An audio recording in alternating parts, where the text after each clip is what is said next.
hoje nós vamos falar sobre depressão. Então, o que é a depressão na visão da psicanálise? Dani, a depressão, na visão da psicanálise, ela seria o recolhimento da libido. O depressivo, ele recolhe a sua libido, ele perde o interesse pela vida, pelas situações, pelas circunstâncias, pelas coisas, né? A depressão ela se caracteriza, ela pode ser dividida em leve, moderada e grave. Chega ao ponto que a pessoa realmente não se interessa por mais nada. Ela não tem interesse em mais nada, ela fica catatônica, fica prostrada. Para a medicina, essa doença ela se caracteriza por baixa produção ou baixa manutenção de alguns neurotransmissores, como a serotonina e a noradrenalina.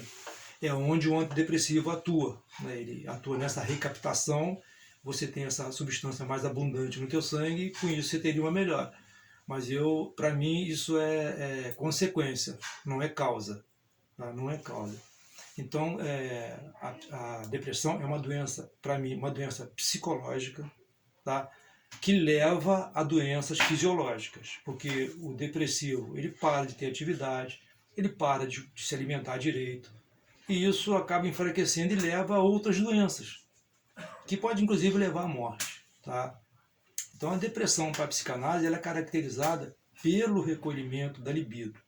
Ou seja, se a gente começar a relembrar os nossos outros vídeos, a libido ela tem um caminho a ser percorrido, né? A criança ela nasce com a libido, essa libido primeiro se manifesta pela fase oral, depois pela fase anal, e depois você entra no período de latência, onde essa libido é recolhida, né? Parte dessa libido é dessexualizada e vai para o mundo, vai para o esporte, para a educação, para a música, para as artes, ou seja, para diversas atividades. E mais tarde, aquela libido que continuou sexualizada volta e com isso a pessoa vai buscar parceiro, parceiras, né, para esta libido. E aquela outra libido que foi dessexualizada se volta para o mundo. Né? Então esse seria o desenvolvimento normal, né, para isso. Já para o depressivo, o que acontece com o depressivo? Ele não passa dessas fases, tá? Ou passa muito mal. Porque para a gente, para a psicanálise, todos os problemas de ordem psíquica estão vinculados a essa resolução adipiana lá atrás. Tá? Ou estão fundamentadas ali. Então o que acontece? O depressivo, ele nasce como toda criança, ele cresce, ele desenvolve a libido, ele entra na relação edipiana com a mãe, ou com o pai, né? Com os pais, e ele fica preso nessa relação. Tá? Essa relação, a gente já falou várias vezes sobre isso, a relação não é uma relação perfeita, mas ela tem que ser interditada. A criança tem que entender que ela tem que perder esse objeto, que é a mãe, tá? Para que ela entre no período de latência e toque a vida dela normal. O depressivo, ele fica preso nessa situação perfeita, nessa relação perfeita, tá? Onde ele é totalmente suprido. E ele depois supera isso, cresce, mas ele tira isso da lembrança dele, do consciente dele, mas no inconsciente dele permanece essa relação perfeita, totalmente plena, que ele vai buscar a vida dele toda, ele vai buscar sempre essa relação. Então, enquanto ele tem forças para buscar, enquanto ele consegue buscar, ele vai ser inclusive um cara até produtivo, porque ele está sempre buscando, né? Só que nada o satisfaz, né? Nada o satisfaz, então ele está sempre buscando. Tá? Até que chega um momento que ele começa a perceber que ele não encontra satisfação. Ele não encontra o que ele busca, porque nem ele sabe, isso foi apagado da mente dele. Aí vem a depressão. Quando ele entende que é inatingível o que ele busca, que ele não consegue buscar, que nada que ele e o que ele conseguiu não o satisfaz, ele entra na depressão. Gostaria, inclusive, de exemplificar, de falar rapidamente de um estudo de caso que caracteriza bem isso. Eu tive um paciente que eu tratei, que ele era um garoto, que ele teve uma relação extremamente simbiótica com a mãe.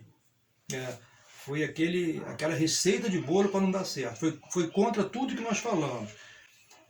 Criança com excesso de libido, uma relação doentia com a mãe extremamente histérica, né? Um pai ausente, né? Ele ficou dormindo com a mãe até os 13, mamou até os 7, ou seja, tudo errado. Tudo que a gente fala que não deve ser feito com uma criança. E ele falava para mim, já adulto, durante o tratamento, que ele conseguiu na infância dele uma forma muito peculiar de lidar com as adversidades, com os problemas. Ele desenvolveu o seguinte: ele falava que sempre que alguma coisa acontecia errado durante o dia, sempre que alguma coisa não saía como ele queria, como ele gostaria que fosse, ele falava assim: não tem problema, logo eu resolvo. Como é que ele resolvia? Na hora que ele ia dormir, ele tinha o ritualzinho dele, como todo bom neurótico tem, né? E ele deitava e ele criava um roteiro daquela situação que deu errado. Ele criava uma fantasia, mas ele falava que criava em detalhes, do jeito que ele queria que fosse. Exatamente do jeito que ele queria que fosse. Mais tarde, já entrando na adolescência, quando ele levava um toco de uma garota, de uma namorada, quando alguma coisa dava errado, a mesma coisa, não, logo eu resolvo. Ele ia dormir e ele criava aquela fantasia na cabeça dele, do jeito que ele queria, e isso o satisfazia. Tá, ele cresceu, passou pela puberdade, para a infância adulta, ele não mais fazia isso, ele não mais criava essas fantasias conscientemente. Ele jogou isso para o inconsciente, né? Mas ele buscava um mundo perfeito. Ele queria que o mundo fosse exatamente do jeito que ele queria. Então o que aconteceu? Ele só se rodeou de pessoas que ele dominava, que fazia tudo o que ele queria. Foi até uma pessoa de sucesso, conseguiu uma condição financeira. Então ele usava o dinheiro para isso, para ter as pessoas, para fazer as coisas do jeito que ele queria. Ele se isolou do mundo, porque o mundo não é do jeito que a gente quer. Ele viveu num isolamento muito grande. E isso foi até os 30 e poucos anos de idade, né? Era um cara que fazia tudo para mudar o mundo, mas ele começou a perceber que não tinha fim, nada o satisfazia. E o que veio dar o tiro final nele de misericórdia nessa situação foram quando os filhos cresceram, que começaram a peitar ele, né? Começaram a desafiá-lo, não agindo exatamente como ele queria. O mundo dele começou a desmoronar, ele entrou numa depressão, né? Porque ele viu que realmente nada o satisfazia. Por que nada o satisfazia? O que esse homem buscava? Ele buscava aquele mundo perfeito lá atrás que ele criou na cabeça dele. Foi para uma análise, muito trabalho de análise, eu fui o último que tratou dele, tá? Ele reviu isso tudo, ele criou essa consciência que ele vivia no mundo imaginário, que ele buscava um mundo imaginário, tá? Se você me perguntar, ele resolveu, olha, ele saiu da depressão, mas ele fala comigo até hoje que ele continua lutando contra esse mundo imaginário. Ele, de repente, se pega criando novas fantasias na vida dele. Mas ele conseguiu diferenciar o que é fantasia. E ele conseguiu, talvez pela precocidade do tratamento, lá 30 e poucos anos, ele conseguiu direcionar a libido dele para objetos reais. E é isso que salvou a vida dele. Ele hoje consegue ter relações com objetos reais. Mas a fantasia está sempre presente na vida dele. A gente até tinha conversado antes, e até te fiz essa pergunta, assim, se uma pessoa depressiva, ela é como se fosse uma pessoa que é viciada em álcool, viciada em drogas, quer dizer, ela sempre tem que estar alerta, ela nunca pode relaxar, ela sempre tem que estar ligada nos sinais quando ela descobre, né, no caso, o seu paciente, ele conseguiu fazer análise, conseguiu identificar o que causava isso nele, e ele, através do autoconhecimento, pôde tentar levar uma vida equilibrada. Então, o depressivo, ele precisa, quando ele consegue, quando ele tem esse entendimento, é sempre alerta? Então, Dani, você lembra lá nos primeiros vídeos que eu falei com você que nós temos que tratar com prevenção as crianças, para que não se torne um adulto desequilibrado, neurótico, porque é muito difícil de consertar. Depois de sedimentado um tipo de personalidade, é muito difícil de consertar. Esse caso é um exemplo típico. Ele falou que ele continua lutando, ele luta diariamente para não se deixar levar de novo por fantasia, para valorizar os objetos reais. por isso, o tratamento precoce disso aí é uma infância equilibrada. Que é a prevenção, que a gente vai falar. Então, tem como prevenir uma pessoa no futuro para não ser deprimida, não sofrer depressão? Ô Dani, a prevenção foi como nós já falamos várias vezes nos outros vídeos. A prevenção é você ser um facilitador na vida de uma criança, para que ela faça o seu percurso até a idade adulta da forma mais equilibrada possível. Certo, não vou dizer porque não tem. Não tem. Mas o mais equilibrado possível é o quê? É você ter essa criança, é você dar amor a essa criança bastante, mas sem excesso, dar na hora certa, entender que essa criança é um ser humano, que tem que crescer, que ela tem que saber viver com frustrações, a amamentação tem que ser retirada no momento certo, a cama, a criança tem que ter o seu quartinho para dormir, ele não pode dormir no meio do marido e da mulher sempre, o teu objeto não pode ser aquela criança, tem que ser o seu marido, o seu trabalho, o seu amante, sei lá, qualquer coisa, menos essa criança. Ou seja, tem que ser um facilitador para que essa criança passe dessas fases da libido sem ficar retida em nenhuma delas.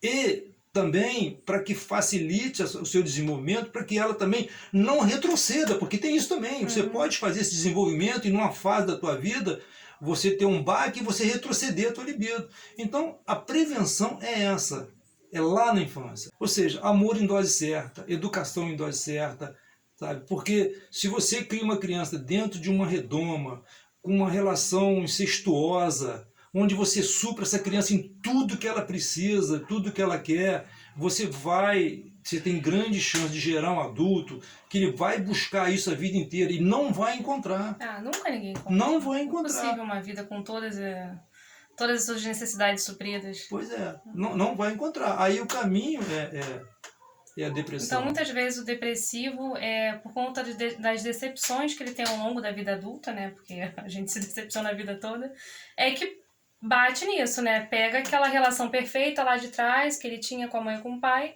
e ele não vai conseguir reproduzir ela na vida adulta. Então, a decepção nós sempre vamos ter. Sempre. Uma pessoa que conseguiu desenvolver uma personalidade, né, vamos dizer, pelo menos mais ou menos estruturada ou bem estruturada, ela vai sofrer decepções e perdas de objeto a vida inteira. Então, uma pessoa mais equilibrada, ela acontece o quê? Vamos pegar um exemplo. O cara está lá, tem uma namorada, um namorado, está feliz da vida e a pessoa morre. Pum.